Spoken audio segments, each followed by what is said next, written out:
pemeriksaan tidak ada. Berarti kan sebagai konsumen saya merasa dibohongin dong. Harusnya saya yang bisa melaporkan. Tapi saya Dok, kan nggak melaporkan. Oke, Saya thank cuma you. Dok, bikin pertanyaan konten satu doang. lagi, Dok. Ya. Satu pertanyaan lagi. Dok, boleh nggak diberikan jawaban yang tepat tentang statement dari Dr. Reza Gladys terkait dengan tuduhan permintaan uang 20M kalau mau di-review bagus? Nah, gini. Dokter boleh ceritakan kronologinya dulu, baru nanti. Kalau kronologis dokter sudah sering menceritakan Dokter bahkan tidak di usah lah, pengadilan. saya pikir. Enggak, sebentar Pak. Pak Nyoman boleh sebentar? Hanya Ya, itu aja. Saya nggak bilang salah atau benar kan? Anda di hukum, saya nggak. Saya cuma butuh. Tidak. Nah, begini. Enggak. Pertanyaannya jangan sensitif memancing dokter salah menjawab. Janganlah kita. Enggak. Saya yang bertanya kan? Anda kan di kasus hukum kan? Saya hanya bertanya aja. Doktip yang menjawab. Silakan dok. Silakan dok. Jangan menggiring akhirnya orang salah menjawab. Saya yakin doktip hanya menceritakan kronologi kok. Saya yakin dia bisa. Lanjut dok. Untuk masalah yang 20M silakan didengarkan dari persidangan yang sudah dokter sering ungkapkan ya. Jadi nggak perlu diulang-ulang di sini.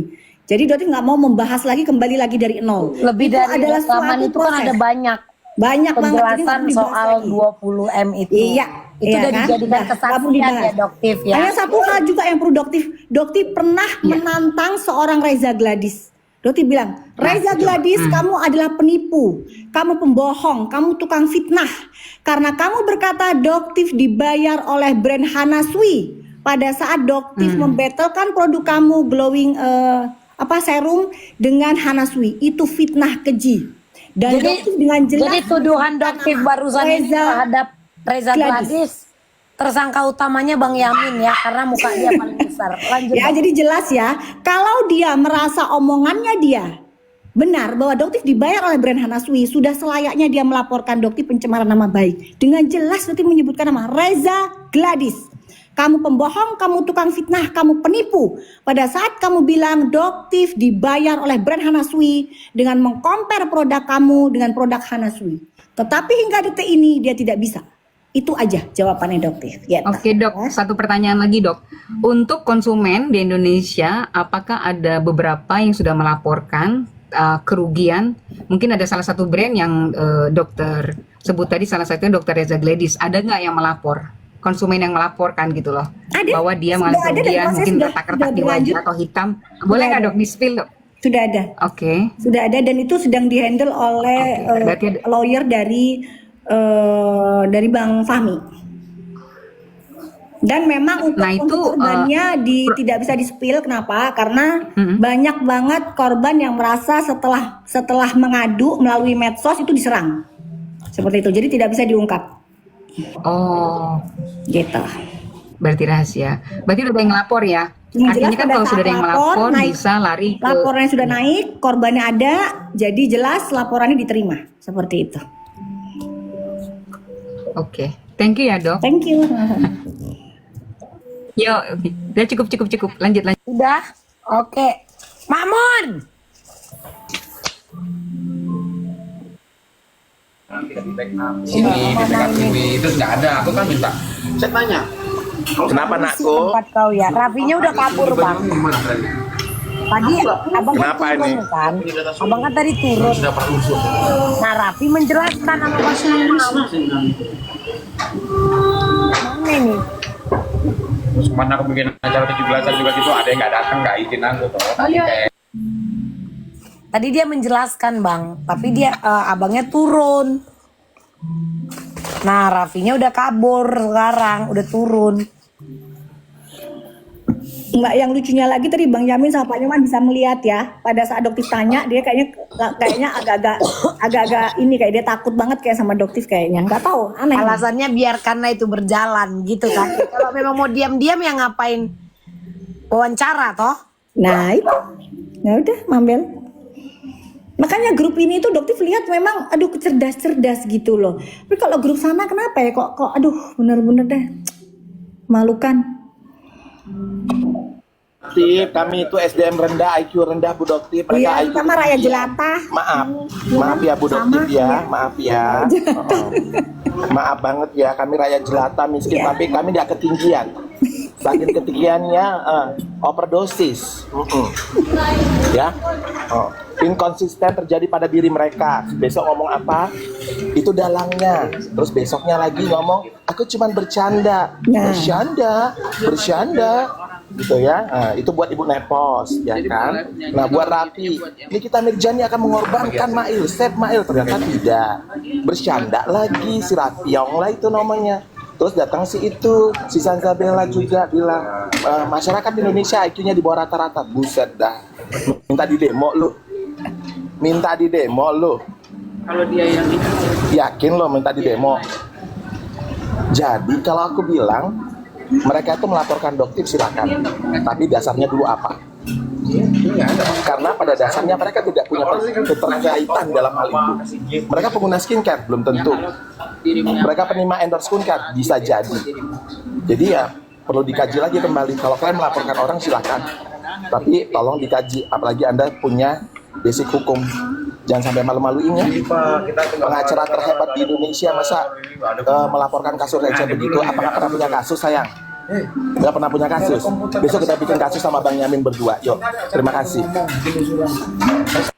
Terus juga sarannya Doktif kalau mau melaporkan untuk kubu sana, melaporkannya di Polda Metro saja ya, jangan di Polres. Gitu. Jadi enak tuh kok di Polda Metro tuh enak kalau laporannya nggak kuat. Itu ada konsultasinya ya Bang Yamin ya, Pak Nyoman ya. Jadi sulit. Kalau buktinya nggak kuat itu sulit. Jangan di Polres. Kalau Polres mah mau ngomong laporin apa aja diterima tuh. Gitu. Ngabisin energi. Langsung aja ke PMJ. Gitu. Kalau masuk diterima. Sama seperti laporannya Doktif tentang Nepos, Nedol. Atau sekarang ada panggilan baru lagi namanya Itu Nebrus. kenapa? Doktif Nebrus. melaporin kenapa? Nebrus. Karena ada panggilan baru namanya Nebrus. Nenek gedabrus. Iya, kenapa laporannya, Dok? Gedabrus tok omongannya tiap hari, terutama pagi sama malam. Gedabrus tok, ngomong kosong semua. Itu laporan UU ITE pasal karet sebenarnya males, tapi kalau udah keterlaluan dan pasti kena ya udah. Kan Doktif kalau melaporkan itu harus jelas nih, udah pasti kena, nggak mau ngabisin energi. Nah, Doktif laporkanlah ke PMJ, diterima dengan senang hati karena kena banget pasalnya. Semua buktinya ada. Sampai akhirnya akunnya menghilang. Tapi akunnya menghilang pun tidak ada masalah ya, Pak Nyoman, Bang Yamin ya. Meskipun akun seseorang hilang tetap bisa dilaporkan ya. Barang buktinya masih ada ya. Selama punya rekamannya ya. Doktif, kok Nebrus sih Bu Doktif? Nering, nenek miring ke 39 derajat. Setiap kali aplikasi miring kanan 39 derajat, dia hitung dulu ukurannya pas apa tidak, baru miring kiri lagi 39 derajat. Ya. Iya.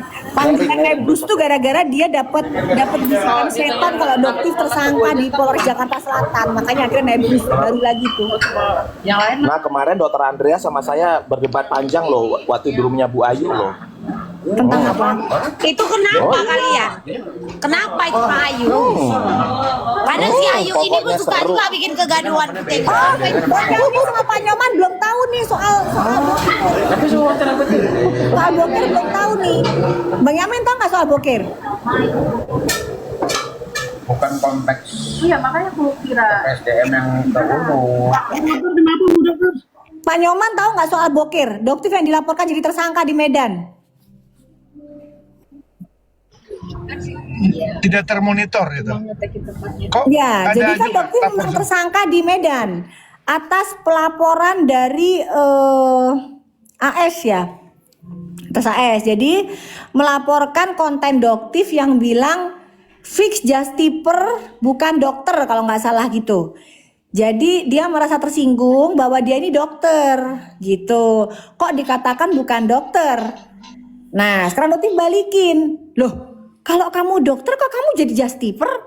Kan kamu seharusnya kamu nggak berjadi justiper skincare yang tidak berbadan POM ya. Bukan justiper baju, justiper celana, ini lain cerita. Kita ngomongnya justiper skincare dari Bangkok, dari Thailand, dia masukkan ke Indonesia melalui Bea Cukai Kuala Namu, akhirnya ditahanlah ratusan produk skincare-nya dia. Ya, di situ dipastikan dia just tipper. Jejak digitalnya juga ada semua. Seperti itu. Yang ditetapkan tersangka itu lebih dulu dilaporkan atau Doktif melaporkan lebih dulu? Enggak, dia yang LDL melaporkan di Doktif. Ya, artinya kan gini, ini kan banyak pertemuan ini. Ada laporan, ada posisi pelapor dan ada posisi terlapor. Kalau yang di Medan ini kan tersangka, itu kasusnya dilaporkan lebih dulu atau laporan Doktif terhadap oknum dokter itu lebih dulu? Enggak, Doktif dilaporkan dulu di Medan. Oh, baru investigasi, baru lapor kepada RDL itu ya?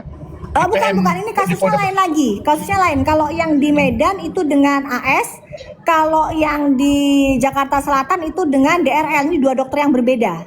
Tapi mereka satu kubu. Iya, artinya kan gini, kan saya sih berharap ya kasus apapun posisi Doktif sebagai terlapor dalam persoalan yang lain tidak menutupi kasus besar yang dilaporkan oleh Doktif terhadap RDL. Kan begitu. Iya, betul. Maka di dalam ini harus didorong apapun, kalau memang ini tidak ada, maaf, kalau kasus seperti ini misalnya ada bergenung mesin dan ada upaya untuk damai, kalau Doktif masih ingin perkara ini maju untuk keadilan dan untuk efek jerah, ya harus dorong laporan yang di Polda Metro Jaya. Dan laporan-laporan lain termasuk ada orang baru yang melaporkan Doktif itu sebenarnya kan itu untuk merusak konsentrasi berpikir dalam kasus pertama tadi. Betul. Yang menurut saya kasus pertama Doktif lapor itu adalah kasus publik yang berkaitan konsumen. Itu menurut saya konsumen merasa terwakili karena mereka juga banyak korban kan. Hanya tidak tahu tempat pengaduannya, tidak ada waktu dan tidak tahu caranya. Saya pikir itu sih. Tetap kok Bang Nyoman, tetap. Jadi proses itu tetap, makanya sudah naik sidik. Jadi mungkin kan tinggal menunggu Badan POM sebagai saksi ahli.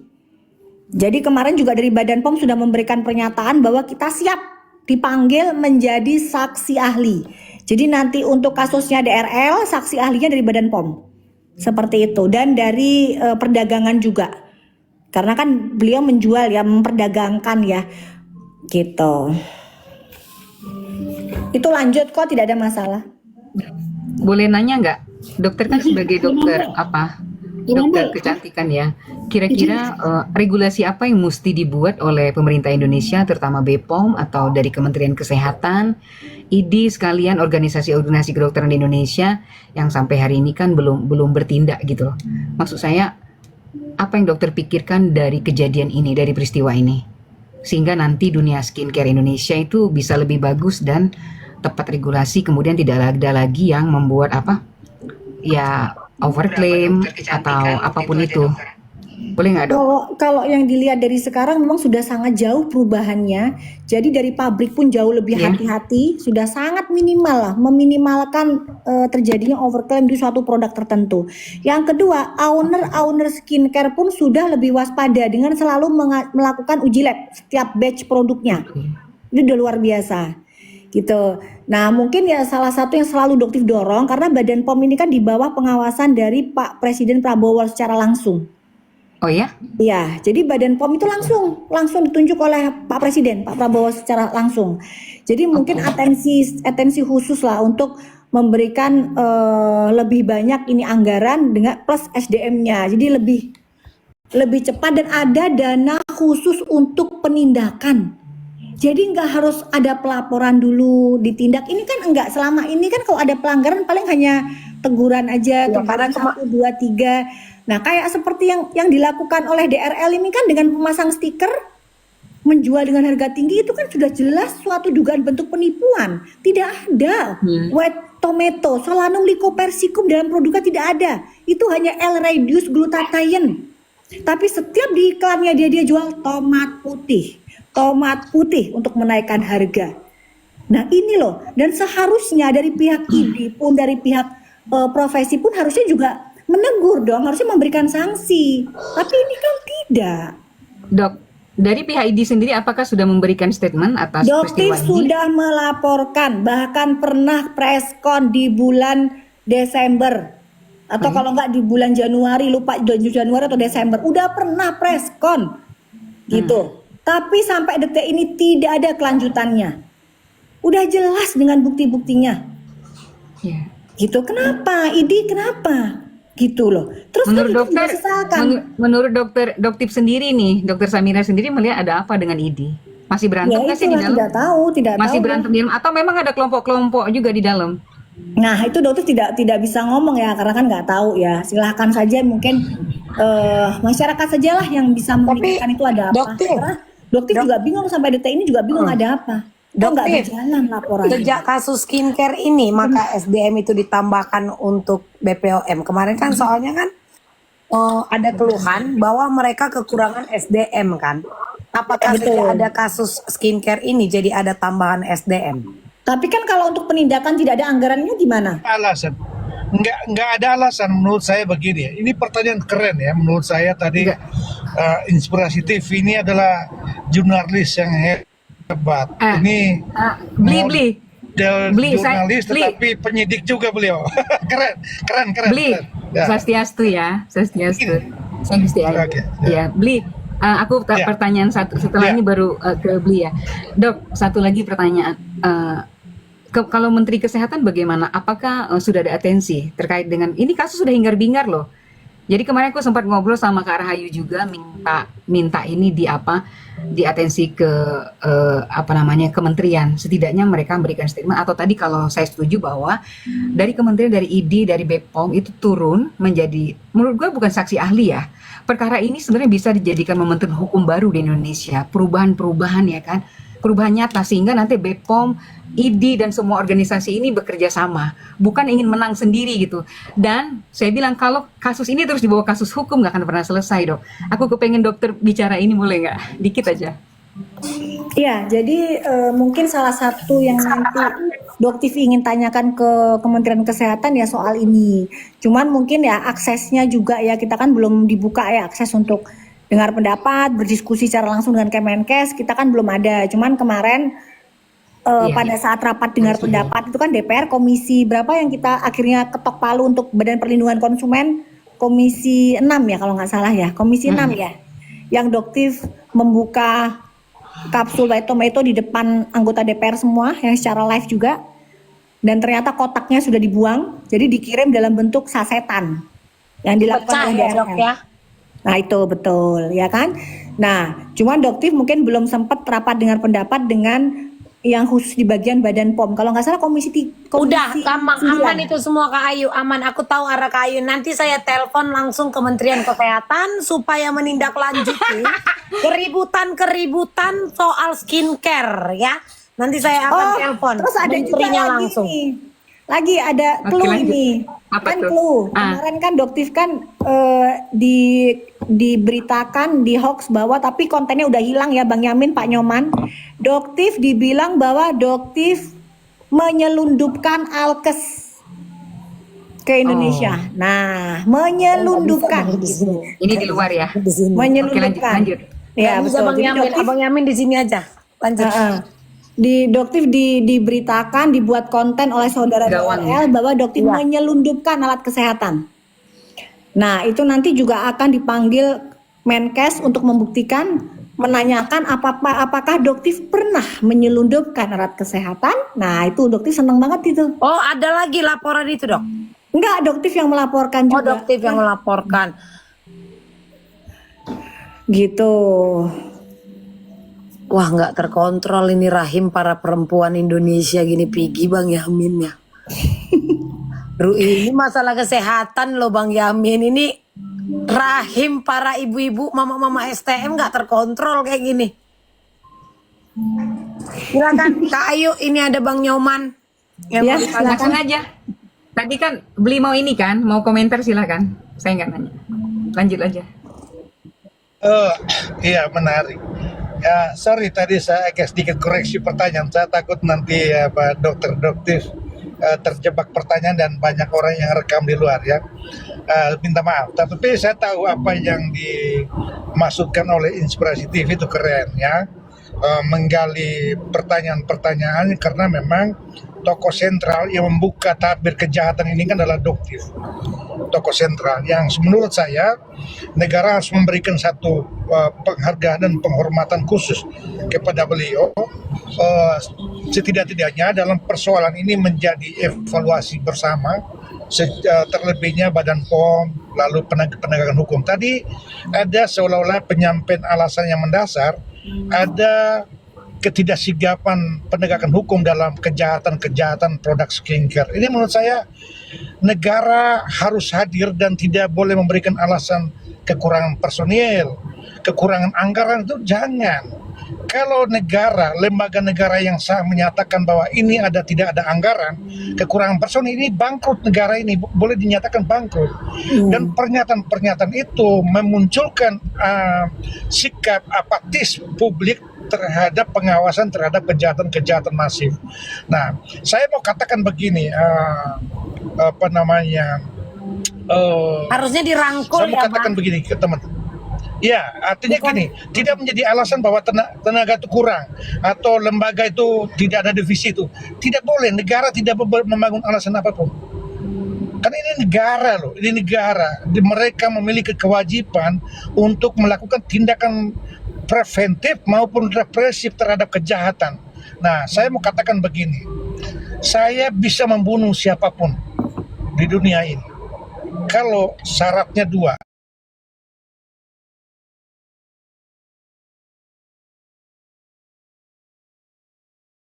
Lembaga penegakan itu ada dan hukum itu ada. Kalau hukum itu abstrak, sifatnya hanya aturan, regulasi. Tetapi penegakan itulah hidup. Kenapa kejahatan masif di depan mata para penegak hukum? Hanya dua jawaban. Yang pertama, proses pembiaran, atau dua, proses konspirasi dengan kejahatan. Jadi saya bilang tadi, saya boleh membunuh orang kalau tidak ada hukum yang mengaturnya, melarang. Saya tidak boleh membunuh. Yang kedua, penegak hukum itu membungkam dan membiarkan saya melakukan kejahatan membunuh. Maka yang kedua ini banyak motifnya. Apakah mereka terlibat dalam kapitalis kejahatan produk-produk, atau mereka benar-benar mengalami kesulitan untuk mengatasi kejahatan-kejahatan masif. Jadi ini yang menjadi satu, saya agak sedikit serius karena memang tadi pertanyaan-pertanyaan bagus ya, yang memunculkan bahwa Badan POM alasan kami kurang personil, lalu polisi bilang kami kurang anggaran. Waduh, ini bahaya gitu. Negara ini bahaya kalau kurang anggaran. Karena apa? Tugas Badan POM itu adalah tidak hanya represif tapi preventif, mencegah jangan sampai ada ada produk-produk yang bermasalah, baik itu makanan maupun obat-obatan, termasuk skincare yang di dalam itu. Jadi kalau mereka menyatakan tidak ada anggaran, waduh bahaya. Ya wajar saja rumah sakit kita ini penuh karena banyak orang yang mengalami penderitaan sakit bukan karena penyakit dari Tuhan Sang Pencipta, tapi penyakit yang dibuat oleh sesama manusia atas nama ekonomi. Begitu saya pikir. Saya kembali ke produk ya, Bang ya. Nah ini mumpung ada Bang Nyoman. Kejahatan berdaulat, saya selalu menggunakan. Bang Nyoman melihat kasus Doktif yang persekusi itu seperti apa, Bang Nyoman? Mengingatkan ada tuh pasal perbuatan tidak menyenangkan tuh bukannya sudah dicabut ya, Bang Nyoman ya? Pasal perbuatan tidak menyenangkan ini kan sebenarnya bisanya katakan fitnah. Fitnah itu bisa digunakan apabila orang yang memberikan fitnah itu tidak sesuai kenyataan. Misalnya, saya menyatakan dia pencuri atau dia melakukan satu kejahatan.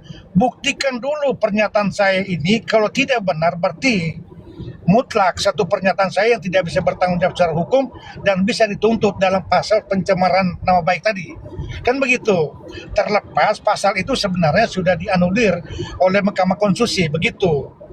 Jadi substansinya begini, jangan menutup persoalan yang sangat mikro tetapi menutup hal yang besar. Artinya gini, kalau saya ketemu dengan orang yang sedang melakukan pencurian yang berdampak kepada kerugian keuangan negara, ini adalah yang lebih serius dibanding persoalan saya dituduh bahwa saya telah mencemarkan, menuduh orang melakukan tindak pidana korupsi. Oke. Jadi tindakan doktif adalah tindakan atas nama publik. Harusnya publik mendukung dalam persoalan ini termasuk negara. Kan begitu. Iya. Jadi untuk siapa Teteh Inspirasi TV ya? Kak Ayu, Kak Ayu. Kak Ayu ya. Kak Ayu.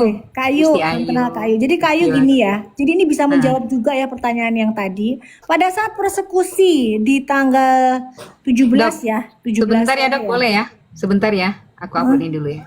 Hmm? Aku ya sekarang. Pada oke. saat persekusi di tanggal 17 Januari itu, ya, itu di situ malam hari kan mereka melakukan SS itu kan dugaannya melakukan persekusi kepada Doktif ya, yang disiarkan secara langsung, yang ditonton oleh hampir 500.000 orang secara Dan live. sengaja dipertontonkan ya.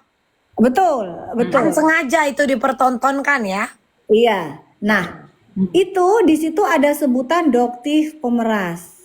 Doktif dibayar oleh importir merkuroi terbesar di Indonesia. Yang sampai saat ini Doktif tidak tahu siapa itu orangnya.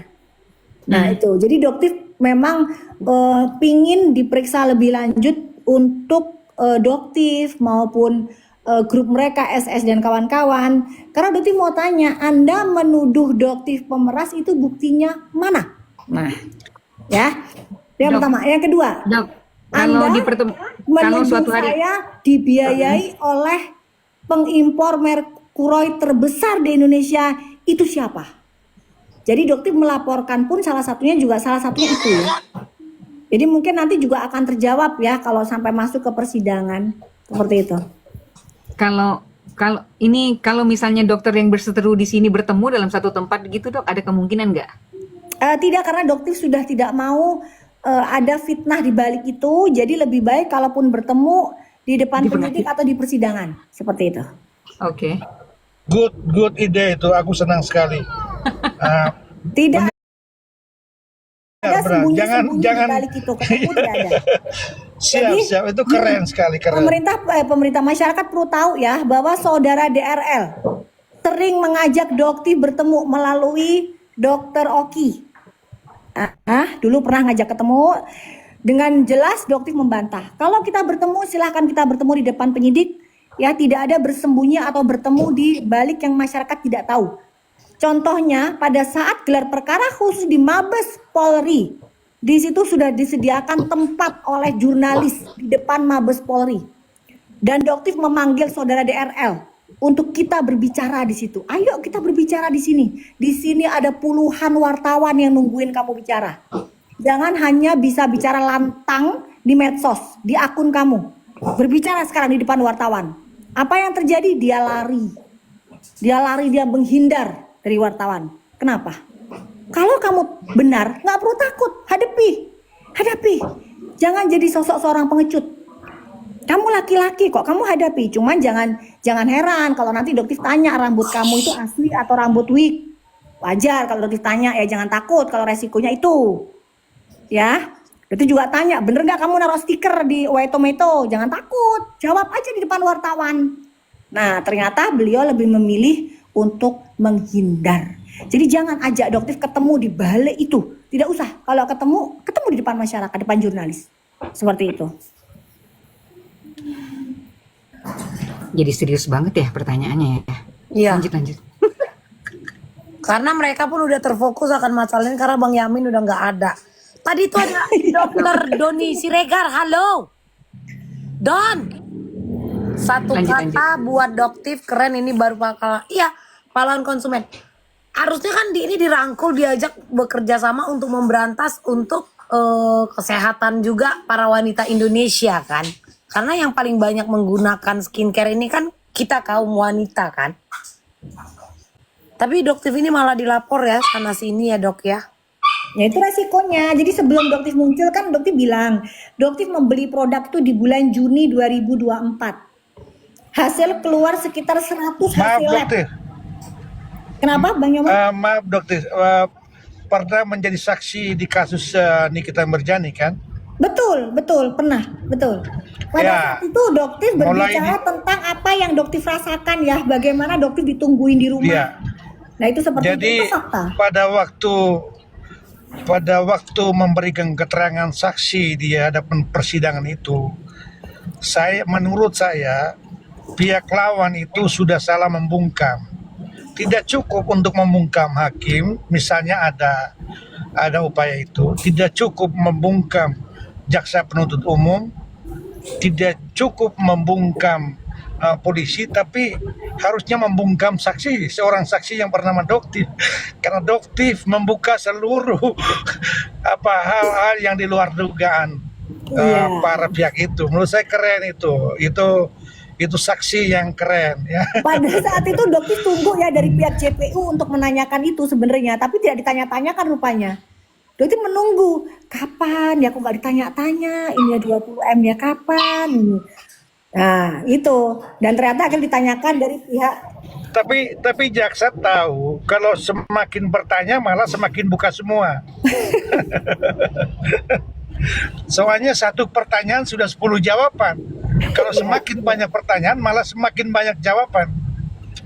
Iya betul, betul. Contohnya seperti video rekaman yang menjadi barang bukti saja diminta untuk suara Aza kan? Nah, karena dari situ pun terlihat sebenarnya Bang, yang katanya tertekan, yang katanya ketakutan, dari raut wajah itu kan sebenarnya kelihatan kan?